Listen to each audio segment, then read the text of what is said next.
இல்லை. என்னமோம்மா, நம்ம வீட்டில் கடைசி விசேஷம், நம்ம தம்பியோட கல்யாணம் நல்லபடியாக பண்ணணும்னு இருக்கோம். எந்த பிரச்சனையோ சண்டையோ சச்சரவோ வரக்கூடாது. இதில் நீ என் பொண்டாட்டிக்கு மரியாதை கொடுத்து நீங்கள் கூப்பிட்டா மட்டும்தான் அவள் வருவா. இத்தனைக்கு நானும் அவளும் அவங்க அம்மா வீட்டில் தான் இருக்கோம். அவங்க அம்மாவையும் கூப்பிட்டு தான் ஆகணும். கூப்பிட்டாதான் நானும் வர முடியும், இல்லாட்டினால நான் வர முடியாதுமா, அதுவும் சொல்லிடுறேன்.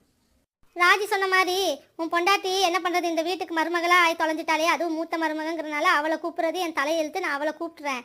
ஆனால் அவள் அம்மாக்காரியெல்லாம் என்னால் கூப்பிட முடியாது. அதெல்லாம் நான் கூப்பிட மாட்டேன். அதெல்லாம் நிச்சயதார்த்தத்துக்கோ இல்லை கல்யாணத்துக்கோ நம்ம கூப்பிட்டுக்கலாம். இப்போதைக்கு இது பூ வைக்க தானே, காரில் போகவும் அவ்வளோதான் இடம் இருக்கும். நான் அவளை மட்டும் கூப்பிட்றேன், சரியா? அதுவும் உனக்காகத்தான். சரிம்மா, என்னமோ பண்ணு, உன்ற இஷ்டம். நான் கிளம்புறேன். நாளைக்கு வர முடிஞ்சா வருவேன்.